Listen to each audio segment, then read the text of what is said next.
get away. I still honestly don't think he knows what Marmite means. I think he just likes waggling of the jar. I think it's just become my prop, hasn't it? James is flammable wigs. Right. What's mine then? Contrary comments.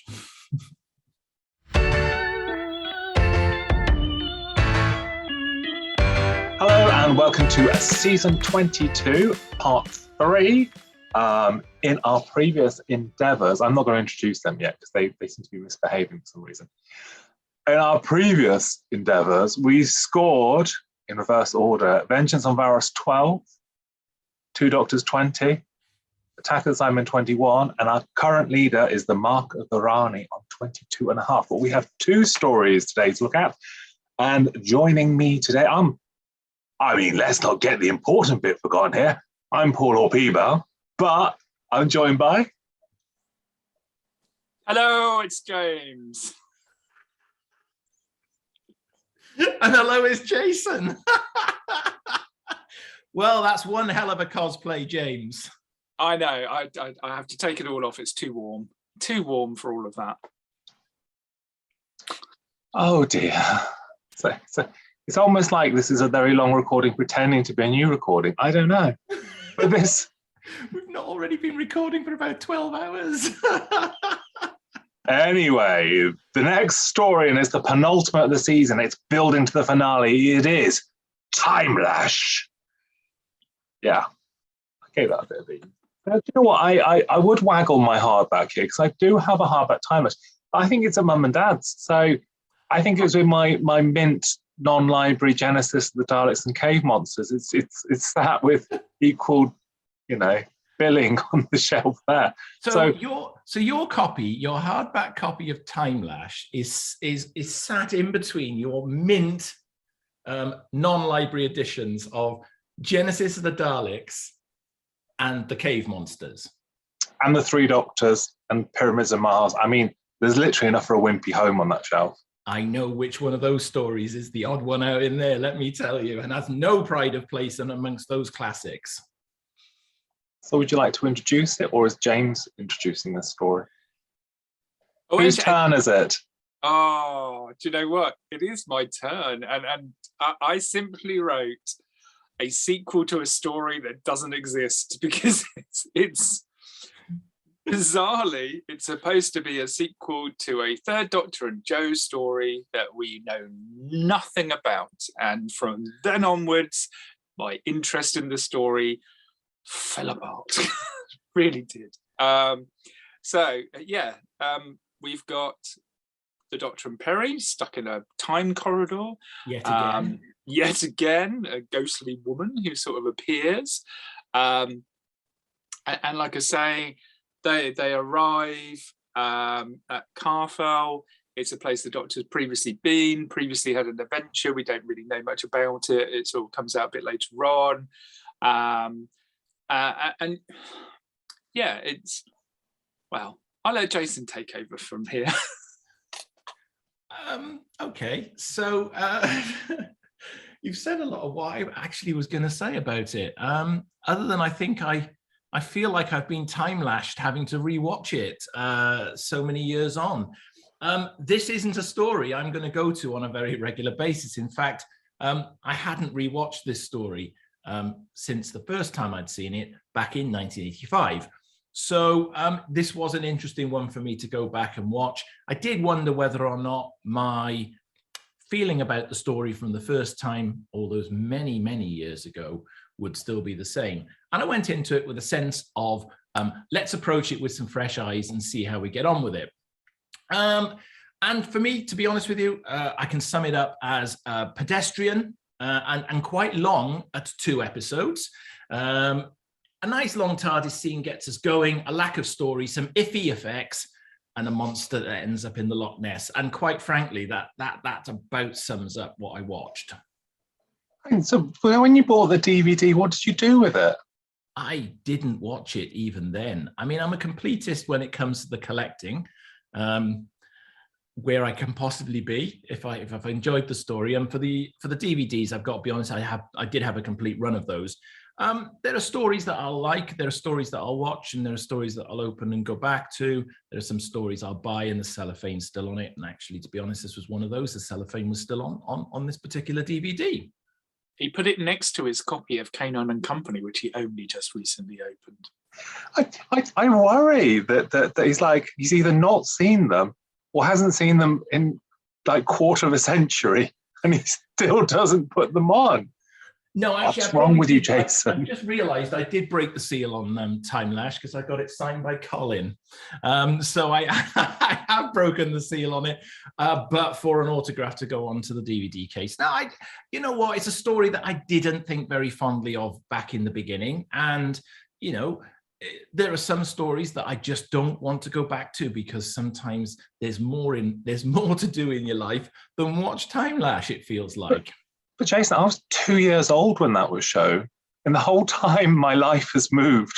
You've never gone, maybe it isn't as bad as I once thought it could be. Maybe I should try the Timelash again.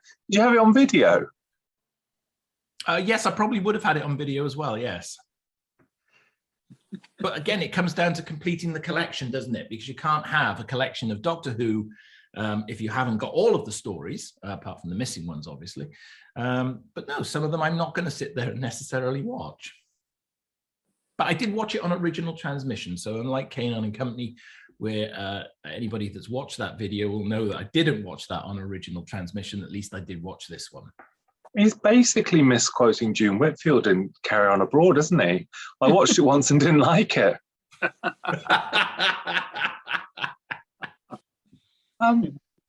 Timelash, do you know what I think interesting? I think Timelash is one that probably gets watched slightly more by people because it's so badly thought of. I think when you have the polls in Doctor Who magazine and stuff, I think usually your bottom end is usually sort of Underworld, Timelash, Space Pirates, Twin Dilemma. So I think some of those and obviously you know you've got to go some to watch the Space Pirates Recon and all that stuff, but you can just bung Timelash on, and I don't know. I mean, I'm going to go out on a controversial limb here and just say I don't think it's brilliant. there's a lot of awfulness in here. But I think there are at least two really good things about it. Let's just start by disagreeing with James. I like the fact that it's a sequel to the story that doesn't exist. I think it's a similar thing to the Abominable Snowman. I like when Doctor Who can say, I've been here before and they were this or that or that. I like that you don't have to. I suspect there probably is now some god-awful. No, I expect there's some amazing, beautifully crafted prequel that we could all hunt out and enjoy if we want to. The Borat Early Adventures or something. But there's something quite nice, I think, about that nod. I mean, the one thing that really struck me is that the locket she has with Joe Grant is Katie's least favourite picture of her from the series ever. So I don't think Joe Grant would have been giving those out. Just putting that out there. It wouldn't have been that pick. I like the notion of him having been there before. And it also, in some ways, that is quite a good in. It's a little bit like Terror of the Vervoids the year after, where Travers knows who the Doctor is, so you don't have to have this, you're the bad guy here, what are you doing with it? You can just be like, yeah, I know who you are. We did this in the previous story. Let's get on with what we're doing now. You don't have to have them in prison for 2 weeks.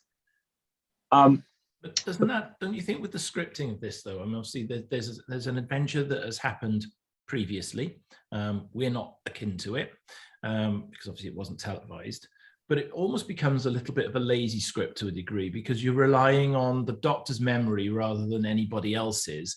And it's almost setting up the narrative, but much in a much more lazy way. You know, the narrative's almost being thrown out on a plate. Oh yes, I've been here before. I've done this. Oh, there's a picture of me there. Whereas we've got to normally pick up a plot line of a story and work it out along with the Doctor. He sort of already has all this knowledge of this planet, and you know, it's almost presented literally within the first 10-15 minutes. So when Doctor Who lands on Earth, does he have any knowledge of having saved the Earth before, or any adventures that he might have had there previously? Oh, no, of course he has. But but then his story about the saving the planet, when you know you get he saved the planet before. it doesn't have any impact on the rest of the story here, because the story is basically Borad's rise to power. So it's not like you were expected to know his previous adventure to understand this adventure. Mm-hmm. No, I mean that's fair comment, and I'll accept that. Thank you. I will pass your comments on to Sue Gray, and she will be very impressed. And it'll all be ignored. The biggest hit on the writing of this one is that it is so under length. It has to stop at various points to pad out with some pretty bad TARDIS scenes. The opening TARDIS scene goes on longer than it should do with the big Chandler. And then the bit at the end where you're building up to the planet being blown up by the hand puppet. And you have to have basically like 10 minutes of H.G. Wells and Peri wanting to get in the TARDIS. And it's like, oh. And also the bit where they go into the actual Timelash itself, and it takes what feels like an hour just to get 2 lumps of crystal back out of the Timelash, which is a beautiful device full of silver tinsel. It is unfortunate because there are other pictures of Colin and Nicola promoting their pantomime, isn't it? And it's kind of like their pantomime and the tinsely Timelash. I kind of like that. I don't know which one's. Yeah, and the other thing is because obviously the plot line about having no reflective surfaces and blah blah blah. That means everything's very matte, very grey, very one note. It looks dreary. And again, I'm not like some kind of. I'm not a director assassin here, but again, Pennant errs more on the dependable than he does the creative. And he was loved by the actors, and they all enjoyed working with him. But I don't think necessarily this is a dynamically directed piece. I mean, we should be very thankful in a lot of ways that Graham wasn't sacrificed to this, because I don't think you could probably do an awful lot with it. You could do stuff with it, but you can do an awful lot with it. I mean, Pennant's obviously brought Jean Ann with him from Tenko. And I don't quite know what to say about. I don't know what she's in. I don't know what the performance is. I don't know how that works. It was you and the Timelash, and I don't know what that is.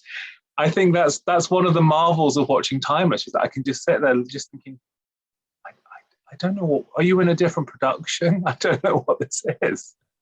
Oh, you're right. Pennant does have his work cut out here a little bit, though. You're right. I think he approaches it in sort of a typical fashion of direction, but he's not got an awful lot of script to grab hold of here. It's a lightweight script, and you're right. The sets and the whole design of the production itself is quite flat, obviously with the way that it's being done from a narrative perspective. But I don't think it's a bad direction from him. I think, in all honesty, given the source material and what he had to work with, I don't think he's turned out something that's too bad here. Oh no, I didn't say he's bad. I said he's competent. I said he's competent, bordering on not that creative. And that's, again, I think when you've got a show like Doctor Who, that's not necessarily an insult, because a lot of directors just wouldn't do it. They wouldn't do Doctor Who because you can either do Doctor Who or you can do Angels, and one of them's going to be a hell of a lot easier to sort of, get to the bar at 11 o'clock. Doctor Who is the same with costume designers. It's the same with a lot of the creators behind the scenes. A lot of makeup or costume didn't want to do Doctor Who because it was too involved for too little money, and those who did want to do it usually had a passion for it. I think that's a big chunk of it. So it sounds like I'm being tardy about Pennant, and I'm really not. I just it's difficult because it's a story that needs lifting somewhere, and I think therein lie my 2 points about reasons to like this. And I think the first thing that lifts this is Paul Darrow, who has clearly gone into the rehearsal room, looked around, held the script in his hand, and thought, "Do you know what? I'm going for this." I mean, he wanted a hump, didn't he? He actually asked for a hump. He's decided he's Richard III, and that's what he's doing. And he's loving it. He's on full volume throughout. And it's one of the you are right, it's one of the redeeming features of this story. And he's in full flight, he's in full theatrical mode, he's pointing, he's smiling, he's channeling. I mean, do you know, he reminded me a lot of Tom Baker actually during this. We'll leave you hanging on that. You did leave me hanging on that one. I'm going to go out there. Tom's energy was there, I think. There is an energy to him and a presence to him, which sadly, when you look at the rest of it, because it's so flat and it's so dull, he does stand out. I mean, the problem I have is it's a, Doctor comes in and it's basically like a regime change episode where by the end of it, they found out who's running the show and deposed them. And you see that in a number of Doctor Who stories. And, sometimes those Doctor Who stories are really entertaining and really engaging. This one for me just isn't. It's kind of like,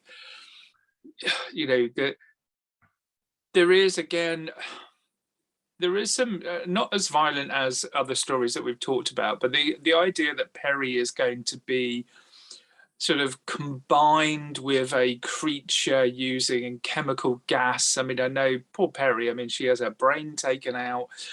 She has covered in feathers. She's tried to be sort of mutated with a lizard or whatever it was. You just go, oh, poor Peri. But there's just, I really struggle with this story. I'm not as bad as Jason. I haven't sort of just left it for 25 years and not watched it. Every time I come to this, I think maybe I will find something that's redeeming in this, that's going to say, actually this story isn't as bad as I remember. And then I watch it and go, oh God, it is as bad as I remember. And why have I subjected myself to this again? And that's just me. I find this story just on so many notes, just flat. And I really even, spoiler alert, H.G. Wells, you'd think that having a sort of historical figure in there for, might have generated some sort of significance. And apart from, some quotes and some nods to some of H.G. Wells' work, it's kind of like at the end, it's like, oh, we'll drop you back off home and that's it. It's kind of like you've fulfilled your purpose. And the Doctor gets really wound up with him quite a lot because he's. I'm not surprised. I'm not surprised, James, because actually the character wound me up during the watching of it. If you look at the story before, and you had George Stevenson, and they put an actor of some, I wouldn't say stature, but I would say, they played that a little bit more seriously. I feel that they approached Herbert I don't know if they did this on purpose or not, but it almost feels a little bit hammed up, a bit comedy. And I just don't think it would be right of that individual. I like David Chandler's performance as Herbert. I think it's quite bright. I quite like the energy. I quite like the spark between him and the Doctor. It sort of I guess he gets some of Peri's bile. It's sent the other way. He gets Peri's bile, well, Peri just gets sent off to basically be dragged around a few corridors and caves and stuff for it. I mean, this is probably the low point for Peri. I mean, forget being head shaven and whatnot. This is the lowest point this character has to go to, because she just gets tied to a rock and has to scream at a dinosaur head thing coming toward. I mean, it's funny because in one of the documentaries, I put the documentary on, Nick was like, oh, it was a bit of a throwback to the 60s girls. It's like, it's really not. Even in the 60s, things were not this bad. It's just like they don't quite know what they're meant to be doing. And she just ends up being, Peri ends up being really feeble in this and sort of superfluous to the plot. Although, I mean, she's not, because the Borad wants to mutate and mate with her, but it's a proper, Perils of Pauline, tie her to the tracks and see if the monster's going to mate with her. It's like, and again, like when you've got these kind of monsters in studio, when she's tied up waiting to be Mrs. Borad, The monster itself's a little bit of a letdown. You know, the glove puppet on the screen of the other aliens who are attacking, but this one, the Bondrel that looks like Bandrel. That's it. Bandrel. Yeah. But the again, you know, it just isn't very well realized. I don't know if it's a budgetary problem. You know, it's an all studio story, and you know, obviously they've used the money for locations in a number of the other stories in this season. But this feels like the cheap one of the seasons, the cheap story. I don't mind the Bandrel puppet. I don't think it's too horrific. I think there are worse things out there. The voice is a little bit bizarre, but I think it's all right as a realization. And the Borad looks amazing. I think the prosthetic and the look of the Borad is brilliant. And Rob Ashby, who's my second key point on things to like about this, he gives a brilliant performance. He gives a lot of menace, a lot of gravitas to this.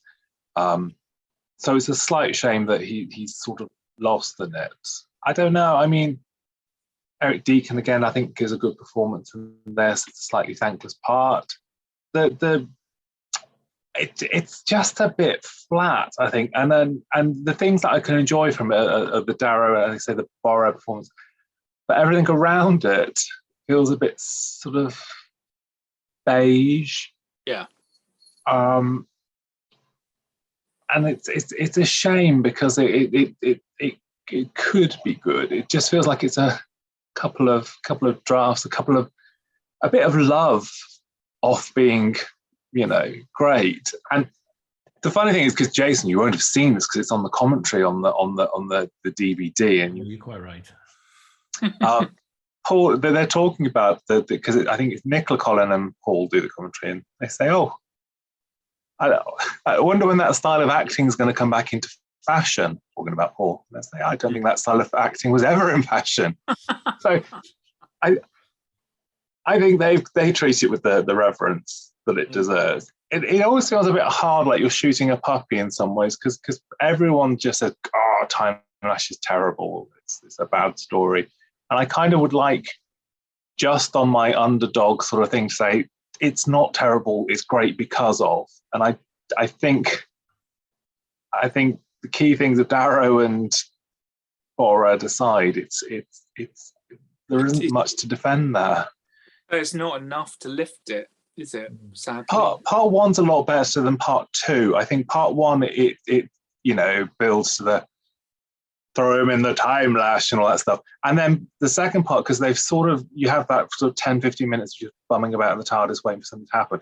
And Darrow is dispatched a bit too early in the proceedings, isn't he? That then there's nothing to sort of propel you through the rest of the story. No, and Dennis Carey's horribly underused as well. You know, you cast an actor of Dennis Carey's ability into a role that doesn't really have much, in fact, virtually nothing to do in part one. Has a little bit more to do in part two as it's revealed more about what's going on behind the scenes.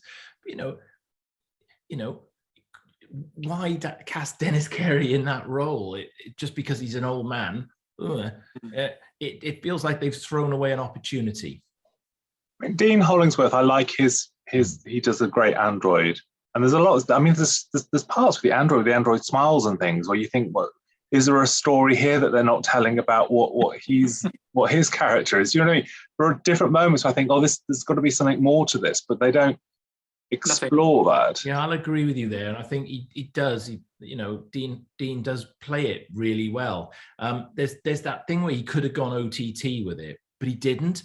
And he's even full into like the robotic mode, and he's, you see he's walking around and trying to really act it in. And you're right, there's those little touches like the smile and the fact that they're actually synthesizing his actual voice as well, which is kind of nice. So yeah, again, I that's one of the things that for me I like about the story. He's quite imposing as well, isn't he? There is a sense of menace about it. I mean, some of the dispatches into the Timelash as well is they're sort of totter backwards. There's no push or shove or throw them through. They kind of just like, oh, where's my mark? It's just like it just adds to that sort of flatness, which there's nothing that really sort of stands out. Moral dilemma of the week is obviously the fact that the Borat has experimented and therefore mutated his appearance.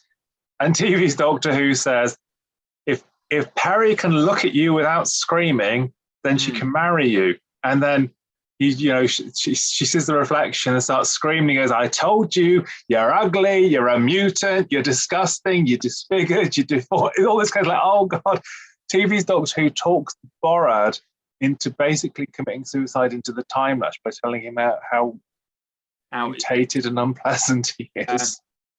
It's another one of those awkward, oh God, you're sort of just hating the unlike, whereas TV's Doctor Who should kind of embrace the fact that there are different creatures and people have different looks and different things. It's a bit, I don't... Very un-Doctor-like for sure. And I think this is one of those stories where he's particularly on the attack with Peri whenever she is in the firing line. She really is in the firing line in this one. So you're right, it's one of her lowest point stories.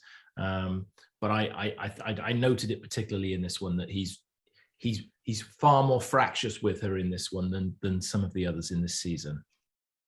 Well, I do like because we talked about the pendant earlier with the picture of Joe Grant. I do like the notion that Doctor Who must at some point get the wicker furniture out in the photo album going, this is Katerina, and this is Dodo, she got a terrible headache and then she went and stopped in the countryside. Has he got all these BBC 8x10s in an album that he has to show each new companion? Say, oh, well, that's Leela, she was handed with a knife, you don't be going down that route. I mean, it's quite sweet that they've got a knowledge of the ones that have come before them. There is an interesting thing. I don't know if that's a mistake in the script or not, but it's noted when the Doctor and Peri come out of the TARDIS, and they go, "Oh, it's only the one companion." Yes. It makes it feel like Pertwee's Doctor was there with another companion or a couple of companions. In the original script, it was the first Doctor, Ian, Barbara, and Susan. That's why in the version that goes out, they've still got the line in, "Are you only with one companion?" Because the original script, it was going to be the first Doctor and the three. But they didn't have time to change it. Perhaps Benton went to Carfull as well. Just while we're on that, also the original draft had the Daleks in, but Eric Seward took them out, said, no, we'll do a different story. Yeah, he knew what he had coming up next, probably. That's the reason why. How do we feel about the part in the story where they keep Herbert's identity back? You're supposed to piece it together as the clues go through. Do you think that was a worthwhile point for them to put into the script? I don't think so, to be honest. I remember watching this and then at the end going, oh, is that who that was? Rather than working it out by the end of the first episode and going, oh, this is quite exciting. It's H.G. Wells. It just, it just didn't do anything. At the end of it, it was like, okay, it was H.G. Wells, and that was it. There wasn't any. I don't know. I wasn't that intrigued. But isn't it, I suppose, just the fact that you just presume he's someone who's just from the period that's been taken, and then the revelation that he's someone who will then be influenced by what's happened in that adventure to write his books and all that sort of stuff is just a sort of, it's more of a cheeky nod. I suppose it's a bit like Visitation, where you have the Pudding Lane sign. It's just at the end, just go, I don't think you have to take an awful lot away from it. No, I think it sits quite well when you have this sort of interaction at times with these fictional characters from the past. I think it does work. I just wouldn't, holding back the name, you could almost have had it at the beginning. I don't think it would have really made that much difference. So I guess often these cameras well on me today. I guess what they do quite often, and what I find quite amusing, like in the Agatha Christie one, where they're dropping titles of different Agatha Christie, books or characters. I think that works quite well when you're with someone who's famous and you're trying not to necessarily influence things. Same with Charles Dickens. I think that there's been a few stories like that. I guess I don't know. I guess at the end of it, it's like, oh, okay, it's H.G. Wells. I just don't necessarily think there was a big enough fanfare around that. It was just that's it at the end. But I don't think it necessarily would change anything if you said it up front. If the Doctor suddenly went, oh, it's H.G. Wells that we've landed in, and I'm not sure how much that would have changed. No, it's a shame. It just I don't know. I think it's a nice. I think he's one of the brighter characters in it because there's even down to a lot of the costumes, a lot of the supporting artists are in all sort of greys and beige. I think it's just. I suppose it's like Castrovalva Mark II, isn't it? It's got that kind of grey beige vibe to it, which. Yeah. Do we have any exciting facts on the Timelash? Gone for a couple already. Oh, the multicolored seat belts in the TARDIS that appear for one episode and then that's it. You never see them again. When they're in the time corridor and they strap themselves in. There's a reference back because he says about being Lord President, which obviously is going to come up again later on, not in this season, but later on. During the trial of the Time Lord. Elizabeth Parker from Blake 7 did the music for this one. There's a real Blake 7 vibe, isn't there, during this season? But yeah, so that was what I had. Yeah, on my pad. Is this the story where Peri says about the time corridor? He says about time corridor. She says, "Oh, is it the Daleks?" Because I don't know whether it's this one or Mark of the Right. There's one where he talks about time corridors and she goes, oh, is it the Daleks? Like she has knowledge of them. But then come next week's adventure, when she sees one, she doesn't know what it is. Yeah, she doesn't, does she? I think it's this story. I think this is, again, it's another thing that wasn't edited out from early script writing. Oh, it was you in the Timelash. So, are we going to take some scores on Doctor Who and the Timelash? Yes, we are. And I'll be glad to be out of the Timelash now shortly once we've scored this one.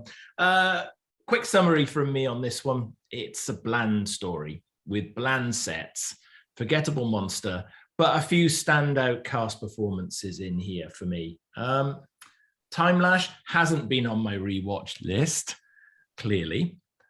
It's not going to join my rewatch list, and it could well be another 20 years before I watch it again, and I think I will be more pleasant in my life as a result of it. So, I'm not going to be too mean here because I think, there are, I think the regulars are doing what they can with the script. You've got Paul Darrow, you've got, a couple of good characters in here. Yeah, I'm going to plump down. This is going to be a 2 from me. I'm not going to be too unkind. I'm giving it a 2. I really felt like you were talking yourself up in the scores while you were doing it. I had 2 down and I was thinking about lowering my score. And I'm sort of trying to convince myself to stay at the score I'd set it at. I think to give it a 1 would be disrespectful to the people who did well in this particular production. But like I said, very bland for me, this story, very bland. James. Well, I am going to be mean. I struggle to find redeeming features in this, and I have rewatched it hoping that I'll find something that I like, and I just really don't. So I also gave it a 2, but I didn't decide on trying to pick it up first.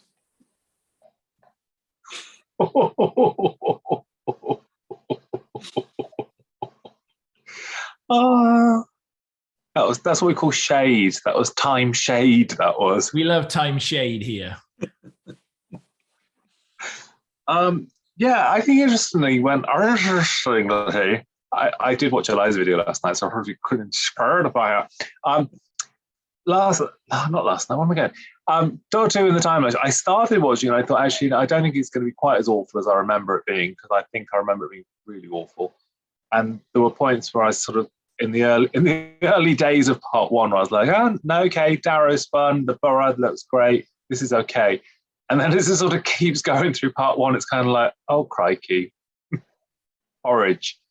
And then you come back for part two, and it's sort of the same thing. And then the peril, the borough peril, finishes way before the story does. And there's the sort of non-story about the Bandrel invasion and thinking the Doctor's dead, and lots of "we shall always remember him" and that kind of awfulness.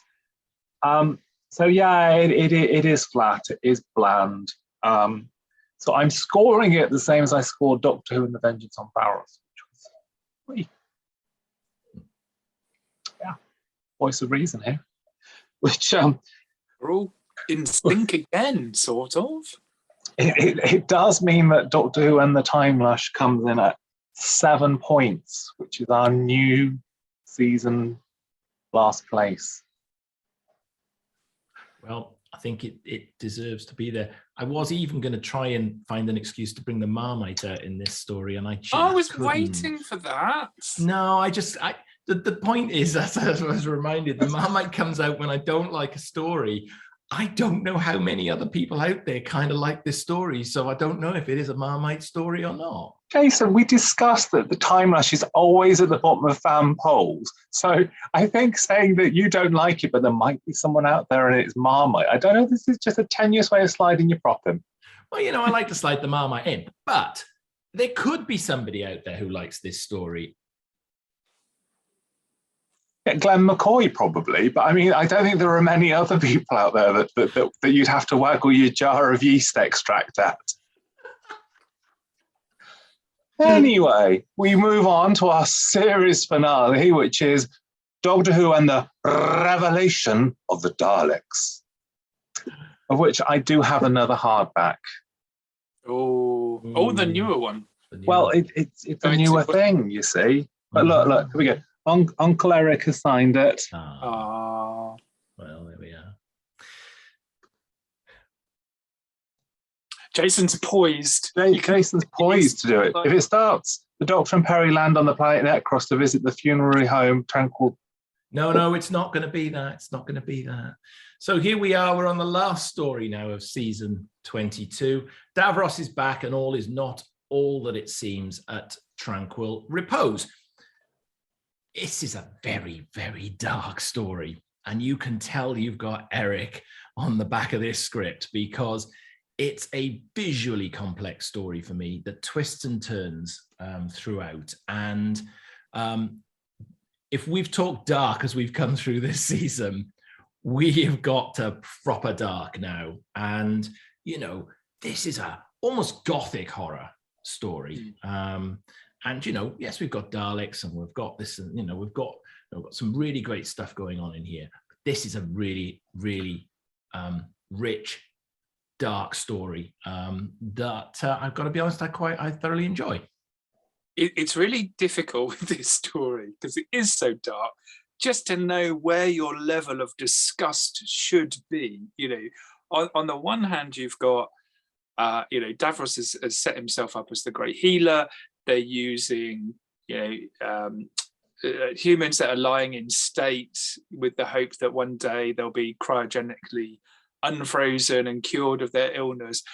Instead, what's actually happening is those bodies are being pulped and used to build new Daleks, which is bad enough.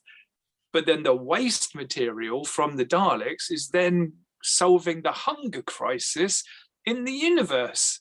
And they've set up this, sort of like a Soylent Green company where they're selling the byproduct of building the Daleks out of humans to solve hunger. So can you say you're talking about byproducts of human remains and how disgusting it is, and Jason's eating a box of chocolates. It's like made him hungry. I thought I could get away with getting my green and black out quietly in the background. You're talking about pulping bodies and using the remnants for food source. And Jason's like, I'm kind of hungry now. I mean, it's so, if you pitch that, I've got a great idea for a family family show, we're gonna have this thing. I can't even have a sneaky chocolate through the recording. I mean, it does give rise to the amazing line, though, doesn't it? Where the dog said, "Did you never think of telling them they might be eating their own relatives?" And Davros goes, "That might have led to consumer resistance or something." Yeah, there's another one where I think, is it Bostock that says you never managed to get it to taste nice, and there's a few sort of like puns on it, but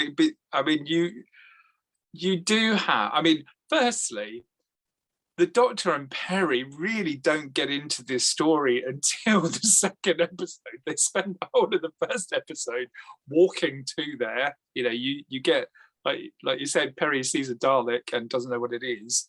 You don't really get them into the action until the cliffhanger of part 1, where the grave falls on him.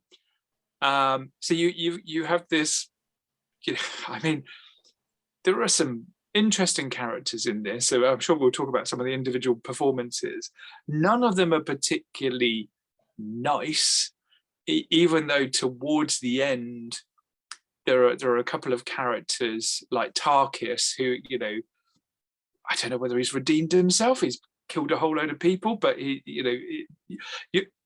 really morally ambiguous about who is the good guy.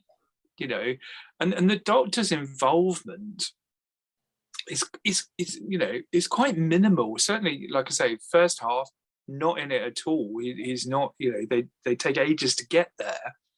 And apart from a few quips with Davros, he's kind of a sort of side character to all of the other sort of plots that are going on around him. But it really, I love this episode. I love this story. It is, it does make you think about some of the morality about it, but I just think it's very complex, but it's very dark. There is humor in it.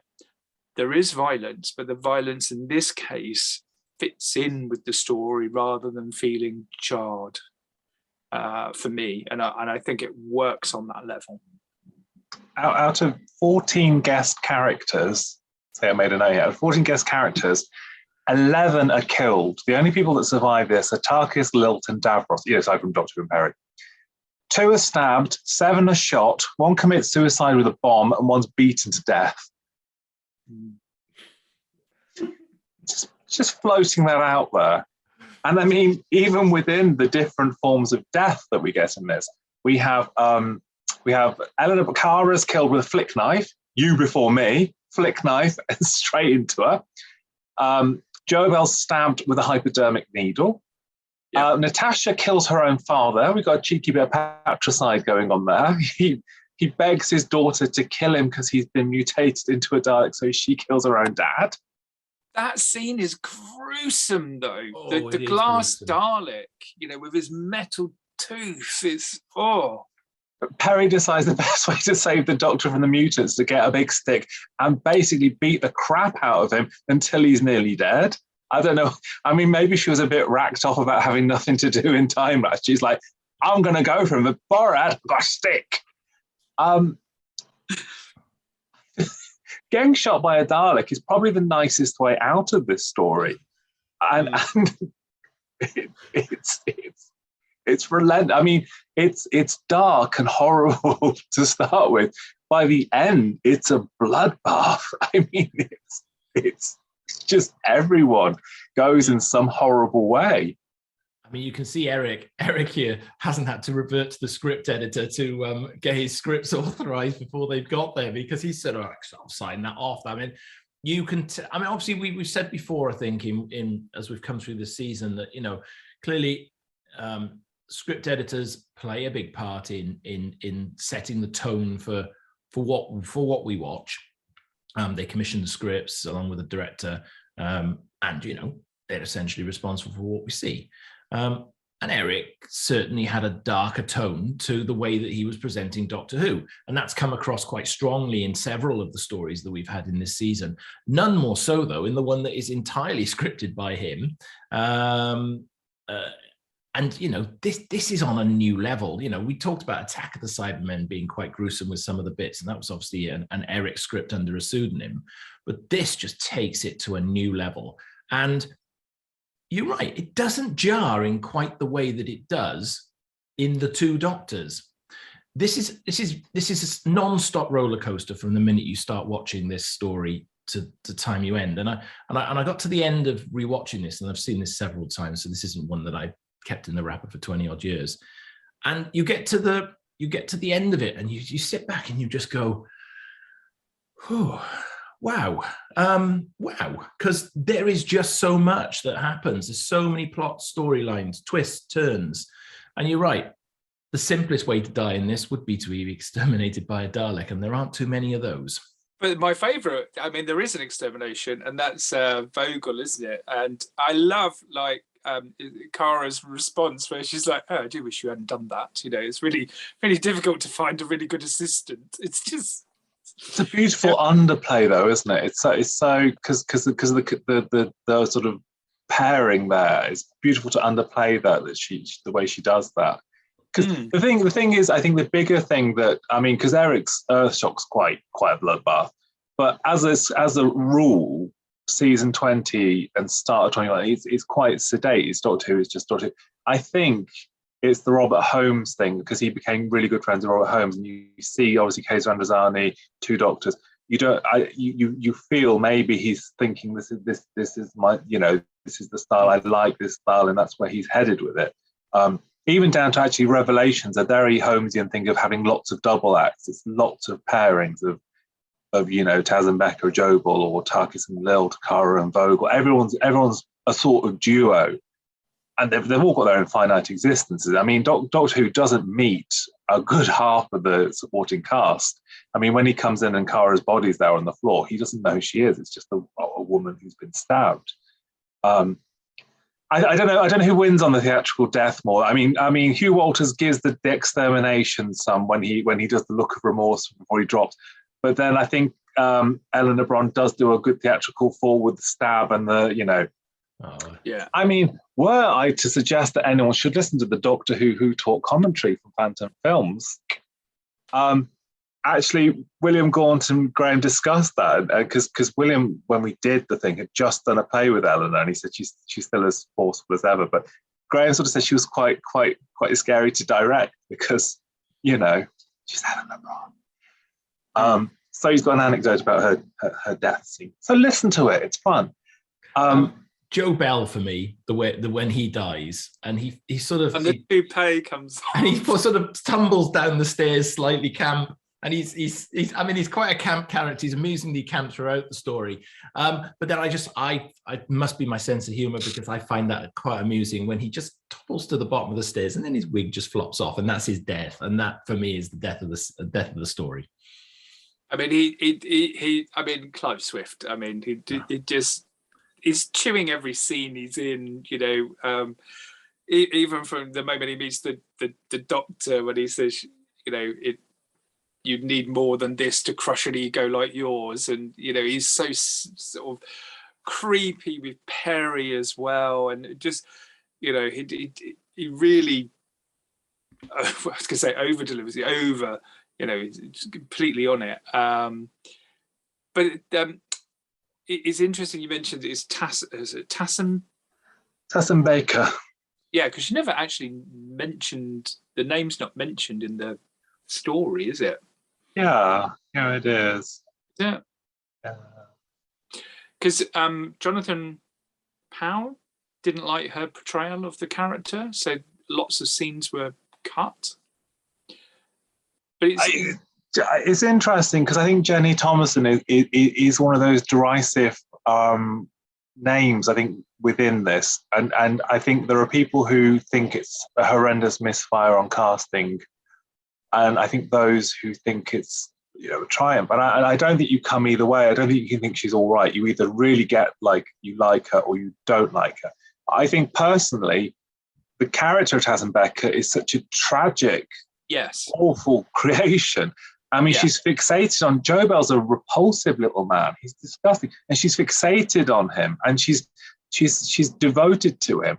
But she's not a nice. I mean, you see the bits where, you know, she's trying to assert her authority over Tarkus, and look, she's not nice. She's not a good character. I mean, I don't think anyone, particularly in this, is a nice character. But I think Jenny's performance is what Jenny is. I mean, she wasn't going to give you her definitive Ophelia. Jenny Thomason did what Jenny Thomason did, but it's her Ruby. It's her Ruby in space, I suppose, and I think it works really well with this. And I know a lot of the cast didn't like her personally, or they didn't like her performance, but for me, it's not like she's the one performance of this you think, oh crap, they should have asked someone else. I think no, it's a really tragic, awful character, and I think it really suits her performance. Yeah, I think and I think that you see, sorry Jason, you see Davros's manipulation of her. He sees the character that she is, and the fact that she loves Jo-Bell, and, you know, takes her to one side and says, you know, if you want to get on, I can help you. I think that the one tiny little thing that always sort of strikes me is that she goes through that, she kills Jo-Bell, and then is instantly killed by the Daleks. You know, he's like, Davros is saying, I promise you immortality and everything else. And then as soon as she's done the deed, and part of me says, well, that's just Davros's manipulation. He tries to get other people to kill people. He doesn't necessarily use the Daleks as a blunt tool. Just, you know, I mean, he does dispatch Daleks to deal with Alexei Sayle's DJ, but he uses other people around him to kill other people, which is the Daleks are security, aren't they? So she's just murdered someone, so the Daleks can legitimately kill her.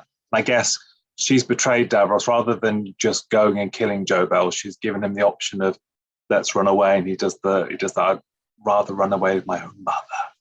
Yeah. So I think the thing is, it does seem a bit strange that she's instantly, but I think on the notion that the Daleks like the security, because they do the security checks, don't they, earlier in the episode. I think that's the notion that she's betrayed him, so he's got no allegiance to her now, and she has just murdered him and left him with his toupee off. I mean, she does. I mean, that is. If there's ever one note, I think I would just take out of this on a kind of level, having just defended her. I think extermination thing is pretty bloody terrible.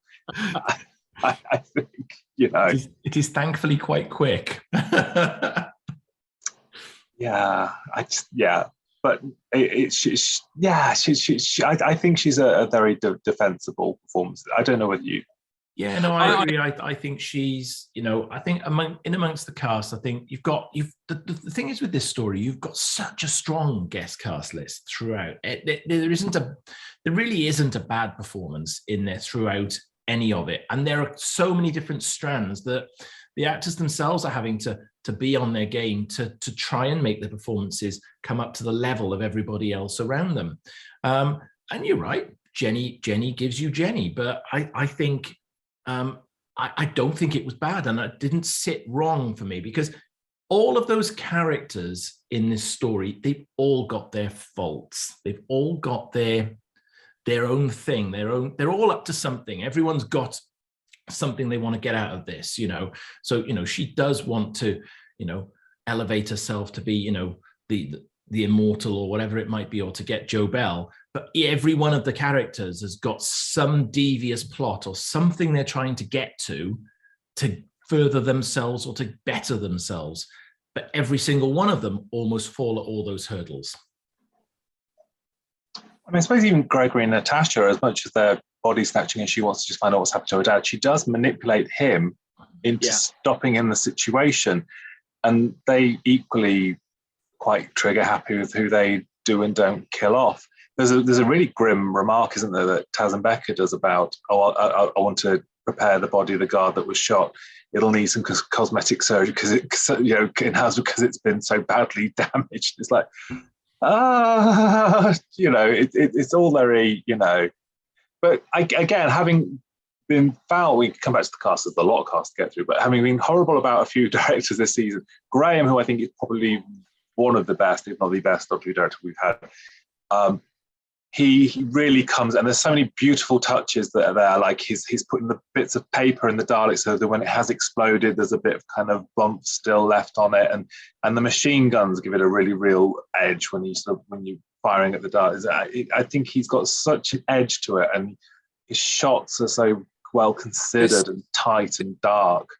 Yeah, there's bits where you just see the Dalek eye stalk just comes in. You don't see the rest of the Dalek. You just see a close up, and then you see the eye stalk come in. So there is, it is really well shot, and the bits where the again sort of like the Daleks in the corridor as well. There is that sort of, I don't know. You can always tell some shots are really deliberately set up and overstaged, but this doesn't feel like it. I think the only thing that sticks out is the floating Davros bit with Orsini's leg, isn't it? But apart from that, the rest of it I think is really good. I love the original sort of Davros sort of computer, if you like, the big sort of base where the head span around 360 degrees, because you had characters coming down the stairs, you had characters coming in from all directions, and you could see him reacting to that. I think there's some brilliant moments from a sort of direction and shooting point of view. Yeah, the director camera stuff from Alexei Sayle as the DJ as well, that's quite brave to do that, because that could easily be a bit cringeworthy, but that I think that works really well. It gives it another edge. He's almost like a sort of narrator, isn't he? And it just because they're all up to horrible schemes, and he's sort of just narration throughout it. Actually, he doesn't have a scheme. I think he's probably one of the few characters that doesn't have an ultimate aim at the end of it. No, he's aside from playing crap records and upsetting the great healer, he's quite detached from it all, isn't he? Really. Yeah. I mean, he doesn't get the best of exits, does he? Because he sat there with his gun doing it, and all of a sudden, just for the sake of getting shot, he gets out and stands in the middle of the room, doesn't it? It feels a slightly clunky exit for him. It's kind of like he sat there with the gun doing that, and the only way around that is to do that. He's quite bloodthirsty, though, when he turns around to Peri and he says, "This kills," like this. And he very readily turns into a character that is armed, even though he is quite, not necessarily integral to the rest of the plot. He does turn quite quickly into a killer. I don't think that's quite as bloodthirsty as Lilt when he's got Natasha and he chained up, and he's like, "I'm going to mark her for the ones she's killed." It's like, how many children's TV shows do you see where someone's threatened with knife wounds for someone they've just machine gunned a little bit earlier on? It's like, oh. Yeah. It's funny because, and it does make me a horrendous hypocrite, because this is probably as violent and as unpleasant as Doctor Who ever got. I mean, literally, I don't think there's a darker, more violent, more adult story, I think, in the whole run. But I thought, just for this thing, I think it really was. I don't know whether it's great for what Doctor Who should have been at this time, but I really enjoyed watching it as a drama, like an adult drama. But I don't know whether that makes it good Doctor Who, bad Doctor Who, because it's not really what you'd watch as a family, unless you're a very dark family. Yeah, but the direction's pitched right here, and you've not got light and shade in this story. You've got, and one tone normally in a story would be bad, but you've got the dark tone, and it just pretty much is prevailing all the way through the story. So in some respects, you can forgive it its violence, because it's telling its story, and it needs this to be able to tell the story in kind of the way it is. Whereas if you see something like the Two Doctors, where it's just diametrically opposed to potentially where, you wouldn't expect that in the location or in the setting, or does the story deserve it, or does it need it, or is it jarring? As James said, he found it jarring. It isn't jarring here because this is pretty much a bloodbath from the get-go. I mean, for me, in this, the Daleks aren't the monsters, and that and that's the that's the thing is yes, the Daleks are there. They don't necessarily play a very pivotal part in the plot. You know, it is all the, like you say, all the individual characters and their motivation and their greed and their, you know, desire for power. That you know, it's like a gritty drama. And yes, you could probably say, is that necessarily family viewing? But I think there is something that you are gripped to it, and I honestly think you could probably take the Doctor out of it, because he doesn't, you know, he's not necessarily pivotal to the ending of the plot, because Tarkis contacts the, you know, the renegade Daleks to come and collect Davros. You know, the only thing the Doctor does is stop them from, you know, taking the new Daleks with them. But again, he's not the one that blows them up. You know, he just sort of like instigates things and then runs off. So I think as a story, as a standalone story, you could almost take the Doctor and Peri out of it and have it as a, you know, as a spin-off story, because it is self-contained. But there are so, you say it's all one, you know, all dark. There are little glimmers of light.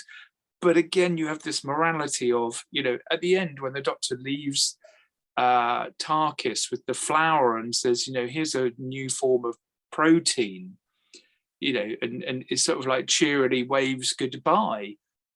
This is a guy that, you know, not that long ago had, like you say, you know, the two of them chained up, was forcing alcohol into one of them and threatening to scar the other one.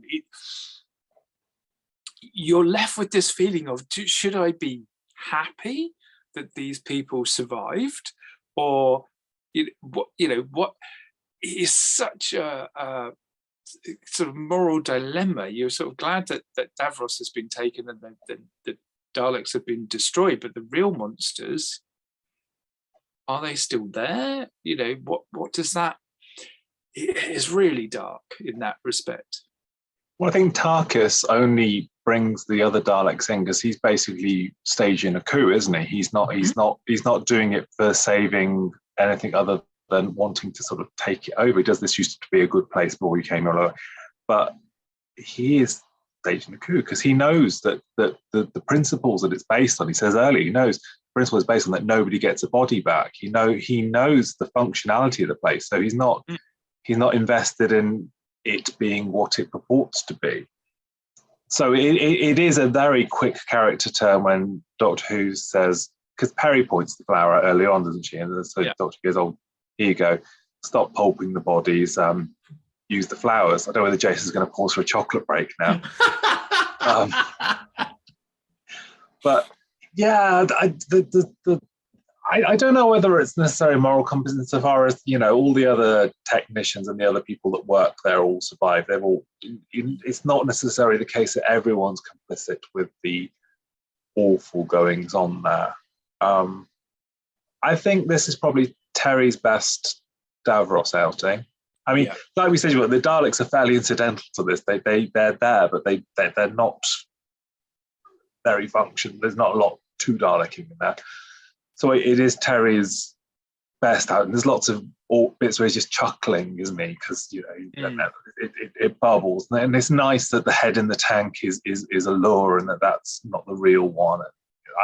There's lots of nice things. And even the gory joke when he has his hand blown off and Doctor goes to shake his hand and then he can't do it because he's not got a hand to shake because he's blown the other one off. I mean, they're horrible jokes, but that doesn't jar as much as sort of killing Shockeye and then laughing at the body, because it's a bit more, I don't know, it doesn't feel out of place. The jokes in this are all very dark jokes. The humour is very, very dark because it's that sort of story, you know.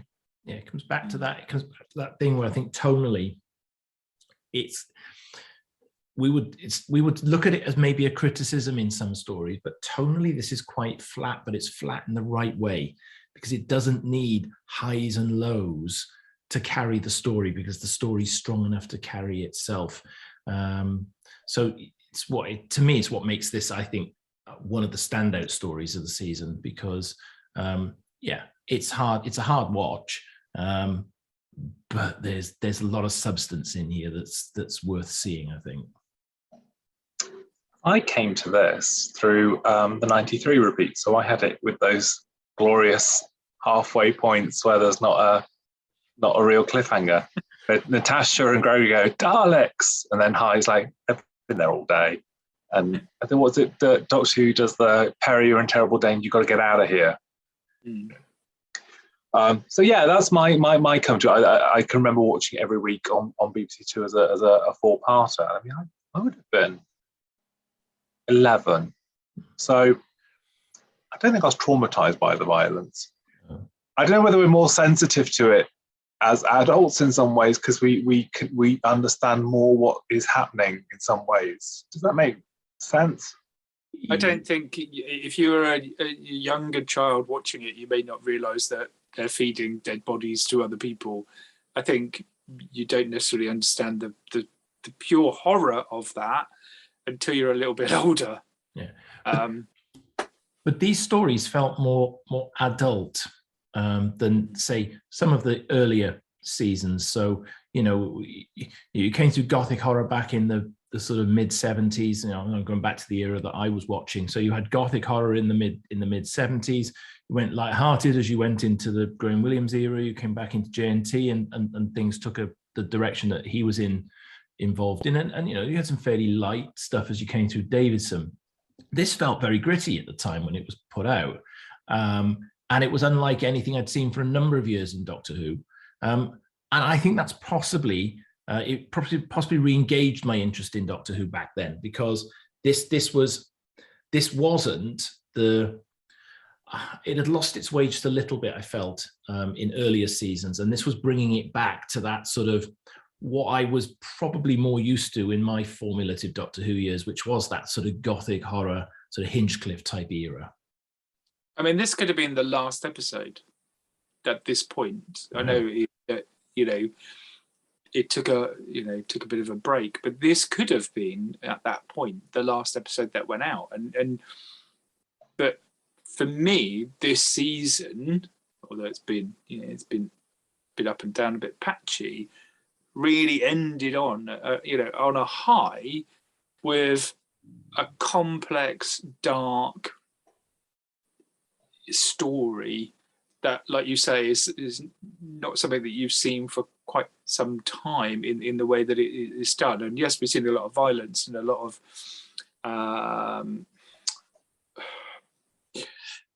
sort of gory bits as well, like in Attack of the Cybermen with the bloody hands and stuff. But this was something that kind of put all that together, but put it together well, and on the right pitch. And backed it up with some good production values in this one as well. We've already given a shout out for Graham, but the makeup in this one, Dorca did a fantastic job of the makeup throughout this. It looked and felt fairly realistic, and you had fantastic visuals like the transparent Dalek, the glass Dalek that we'd only ever previously read about, never been seen before in televised Doctor Who. And there we had it, and it was actually good. So, you had a mix of everything. This story just brought everything together in a nice tied up in a nice little bow for the end of the season. This was a good season ending story. Had it been the last story of Doctor Who in the classic years we'd had, I wouldn't have come away unsatisfied with it.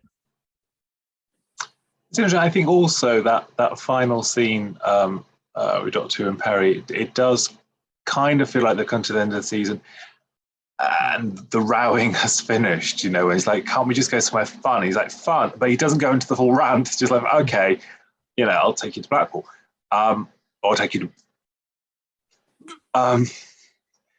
So I think that's quite a nice ending to the season. I mean, it's a shame that we didn't get Blackpool. Although having read the script for The Nightmare Fair, I'm not sure that would have been an utter treat. But it would have been nice to see the filming. I think the locations. Anyway, that's another debate for another day. But I mean, this was never going to be the last story. Not when they got the Doctor in Distress single just around the corner. Are you mad? What TV station would have got rid of Doctor Who with that 12-inch in the world? I'm saying nothing. I'm waiting for the review that we have to do of that. That really would be Who Cares, wouldn't it? So, do we have any exciting facts on Doctor Who and the revelation of the Daleks? It's the last time we hear Peter Howell's theme arrangement, because they brought a new one back when they relaunched the show for season 23. Moonlight Serenade is one of the tracks that's played by Alexis Sales DJ, and that is the same one that appears in The Empty Child. And it was one of those famous Doctor Who productions that was interrupted by snow unexpectedly, which you see at the beginning when the Doctor and Peri arrive, but it's sort of gone by the time they spend sort of 6 hours walking to tranquil repose. But no, that was it. Everything else we have covered. I think the snow stopped a few scenes in there. There was a Dalek battle, and I think they were going to have flying Daleks and stuff as well. I think it didn't happen because they couldn't do it with that. I like the snow. I think it's one of those things where it just adds a little bit of something to it, doesn't it? It really helps with it being an alien world, snowy on Necros kind of thing. Yeah, it helps the visuals, particularly with the blue costumes that they appear to have suddenly changed into for the beginning of the story. Blue, of course, being the color of mourning on Necros, but the snow against that was quite striking. Again, it comes down to the visual, which is what I was saying. I think Graham's got a great eye. He's a great action director, but I think he's got a great eye as well alongside it, and coupled with the sort of the costumes and the makeup and the things, that just all adds to the beauty of this story. Top fact: before I saw any stories with Peri, Nicola Bryant as Peri, there was an archive feature in Doctor Who magazine on this story, and the picture of Peri was in her blue beret, and it said, Peri. I was like, blue beret, Peri. She's got to be French, so I was really disappointed when she wasn't French. Oh, Who? Peri in a beret. Okay, fine. Whatever. Also, just before we go to the scores, I'd also say Roger Linn's music in this is one of the best scores I think we get in the classic series. It's really good. Good. So, scores on the doors to Doctor Who and the revelation of the Daleks. Is it me to go first? Yeah, I do really, really like this story. I think this is ending this season on a high. It is very dark, but in a way that I really enjoyed. It's got that gothic feel. My score keeps dithering between two numbers. It is my favourite Colin Baker story as well, but it's not my favourite Dalek story because we've covered that, and so I gave this a 9, which is more than the Timelash got in total. So. I'm not surprised. Jason. Okay, right. So for me, I've waxed quite lyrical about this one. It was a strong end to the season, and very, very dark undertones right from the get-go. And as I've said already, got to the end of the rewatch on this, and I'm just like, wow, you forget how good this story is. It's got terrific cast. The regulars are on top form. Terry Malloy, as you've already said, Davros was brilliant. Great direction, great studio actually as well. The design of the studio sets was a lift up from after we'd had the blandness of Timelash. Even those were a lift up. There's one or two technical bits in there that don't quite work, and you can be nitpicky about a couple of the different bits of the production values that they're there. But in all honesty, I like James, I'm umming and ahhing between two scores. But I'm actually I'm gonna lock in, and I'm gonna lock in on a 10. Ooh. Fireworks, that was. All right, fine. No, great fireworks. It's actually a great story. Well deserving of a 10. I love me some Revelation of the Daleks. So I also gave it 10 out of 10. Ooh. Before I do the full rundown on season 22, just going to take this opportunity to thank Jason for taking part in these. I understand this is his last review with us. So we're sad to see him leaving us. Sorry. Confused. But we are thrilled with his replacement. Oh, you had me going there for a minute. What do you mean, had me going? I think you'll find somebody has watched more episodes of Doctor Who. Oh, look at that. I mean, that's gotta come out on everyone now from here on. Yeah, no, he is. Jason, we just did your goodbye thing. No, I'm not going. I'm clinging on by the skin of my teeth here. I'll be back next time. I don't think you will. So, Ed would have given that a 10 as well, I think. Oh, quite likes a violent story. That's good. Good to hear. So, in 6th place, there was 7 points. Timelash. Oh. Pity the Timelash. 5th place, 12 points. Vengeance on Davros. 4th place, 20 points, the 2 Doctors. 3rd place, 21 points, only just had the Attack of the Cybermen. 2nd place, 22.5 points, Mark of the Rani. Which means our winner, 29 points, a Revelation of the Daleks. Yes, a well-deserved win there for that story, and quite a jump up actually over the other story, over the 2nd place story as well in score. It is. I don't think we've actually gone against the grain in any way with our voting on that season. Maybe a new talking head will give us a different thought next time. You ain't getting rid of me that easily. You want to bet? Okay, so anyway, it's been a pleasure as ever. Thank you very much, guys. Wonderful as always. Yeah, thank you very much. It's been fun. See you next time, James. And if you like, subscribe and all that stuff, and we'll see you soon. Bye-bye.